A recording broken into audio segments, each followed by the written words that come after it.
They're killing record numbers of Christians in Nigeria. And they have other countries very bad also. You know that part of the world, very bad. They're killing the Christians and killing them in very large numbers. We're not going to allow that to happen.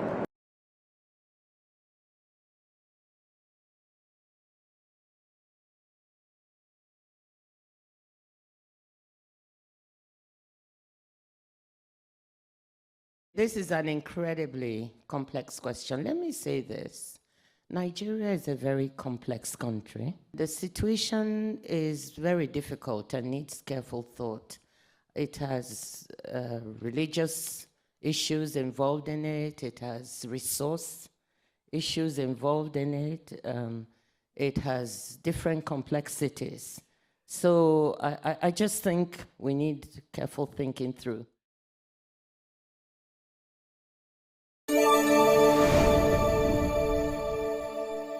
I'm Christine Frizzau in Washington, where President Trump continues to speak out against violence against Christians in Nigeria. Last week, the White House decided to redesignate Nigeria as a country of particular concern through the State Department, and then suggested military action could be on the table. On the ground in the African country of Nigeria, an international spotlight following calls by President Donald Trump to Nigeria's government to do more to stop the persecution and killing of Christians there. Trump was asked on Sunday if he thought the U.S. military would be sent in. Could be. I mean, a lot of things I envisage, a lot of things. They're killing record numbers of Christians in Nigeria. And they have other countries very bad also. These are photos of churches burned inside the country.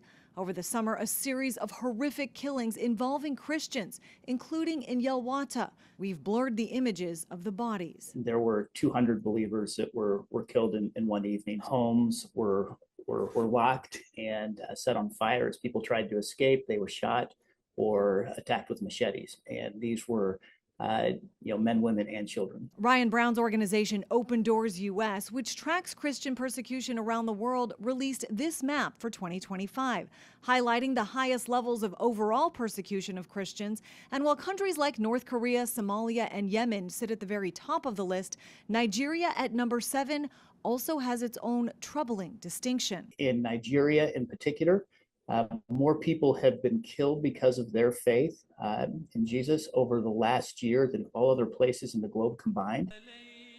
In Nigeria, complexities run deep. The country is evenly split between Christians and Muslims, both of whom have been targeted and killed in large numbers by violent terror groups like Boko Haram, as well as a branch of ISIS, and a group of Fulani herdsmen forced off their land because of climate change, with several reports of them driving Christian farmers off theirs using violence. Now, President Trump has also threatened to withhold aid to the country. Some critics say the president is singling out Nigeria in particular because of its president's vocal support for Palestinians in Gaza during this year's United Nations General Assembly meeting. I'm Christine Frizzau for the National News Desk. The deaths of Christians in Nigeria, especially in the country's north, has been an issue for some Christians in Nigeria for a while. It's made its way back to the American right-wing circles, to the MAGA faithful, and now to President Trump. And there are some in the country, in Nigeria, who still believe this is a problem. So for me, it's very important they come in, because this has been happening for a couple of years now. Nothing has been done. So I feel if Donald Trump said they don't want to come in, they should come in, and there's nothing wrong with that. Nigeria maintains there is no religious persecution happening in the country. What it has a problem with is terrorism from Boko Haram, from Islamic State in West African province, and from religious extremists, Islamist militants who target people, Christians and Muslims alike. And that's something that President Bola Tinubu's government has struggled to contain, even though he ran on the subject of trying to deal with that issue of terrorism. There's also an angle of the struggle for resources between farmers, who tend to be largely Christian, and herders, who tend to be largely Muslim. It's an issue that President Trump's own advisor on Africa, a Lebanese-American businessman who made his fortune in Nigeria, addressed recently. People of all religions and all tribes are dying as a result of terrorist acts, but it's very unfortunate. We even know that Boko Haram and ISIS are killing more Muslims than Christians. So people are suffering from all sorts of backgrounds. This is not specifically targeted about one group or the other. Out front now, Lieutenant General Ben Hodges.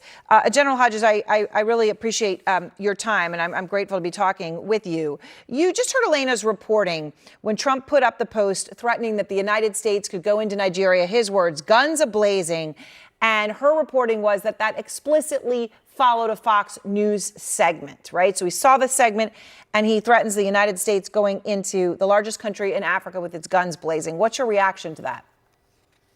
Well, of course, my first thought was guns blazing against what or who? I mean, where are you going to go? If I'm the commander, I'm asking what is my mission? And the killing of Christians, which is unacceptable, as well as the killing of innocent Muslims, also unacceptable, is being done by terrorist organizations and criminal gangs. So perhaps we should be thinking about how can we help the government of Nigeria protect its own people. And I think there are some economic tools, sanctions against some of the leaders so that they feel pressure and they're held accountable for doing what should be done. The lawlessness and the chaos, the gangs in Nigeria, it's certainly very present when you're on the ground there, as I've been in both Christian and Muslim areas. One Nigerian official responded to Trump's threat, General, specifically about U.S. troops, saying, we don't take it literally. Being a deal maker, that's his approach. So what does that say to you? Does that actually say that they don't take him seriously, that he's a joke? Or does it say the opposite, which is, okay, we don't take it literally, but let's have a conversation. We're willing to do a deal. How do you see it? Well, I think you could imagine why Nigerians might look at it both ways. I don't think it's a good sign when the president of the United States is not taken seriously, but it is unfortunately believable that people could think that this is the president of the United States wanting some sort of a deal to gain access to Nigeria's oil or mineral resources. I mean, now that seems plausible. But I don't see any sort of a military solution for this other than helping Nigerian armed forces protect their own population. I said this came out of left field in the sense because Trump is, all of a sudden threatening Nigeria and deploying U.S. troops there when he's got a massive military buildup going on off the coast of Venezuela and has threatened to get rid of the dictator there, Maduro. Here's what he said last night in that interview on 60 Minutes.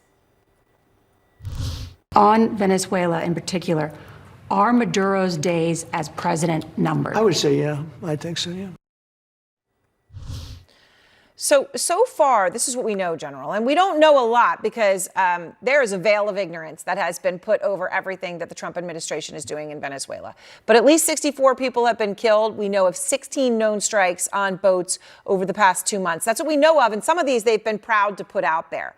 But the Pentagon has intelligence suggesting that cocaine is far more likely to be trafficked from Colombia or Mexico, which is nice they're admitting that because that was very well known, instead of Venezuela. So what is the true purpose of these strikes? Is it clear to you?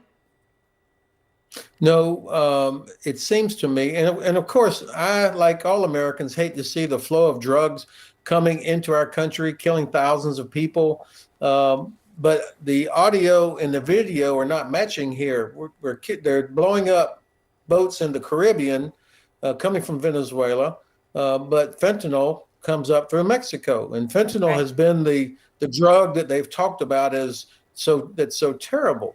And so, but the video, the ones you were just showing, that really catches your attention. And so this is the administration saying, look, we're doing something, even though the solution that they're using doesn't actually address the challenge, which then, of course, exactly as you said, because it's not clear what the objective is, it makes you start thinking this is about something else, such as potential regime change.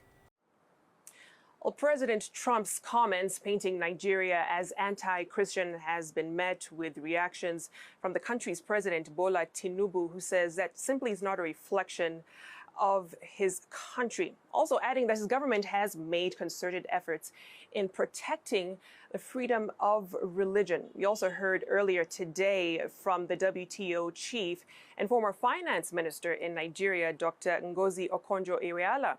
This is what she had to say on the situation. This is an incredibly complex question. Let me say this. Nigeria is a very complex country. The situation is very difficult and needs careful thought. It has religious issues involved in it. It has resource issues involved in it. It has different complexities. So I just think we need careful thinking through.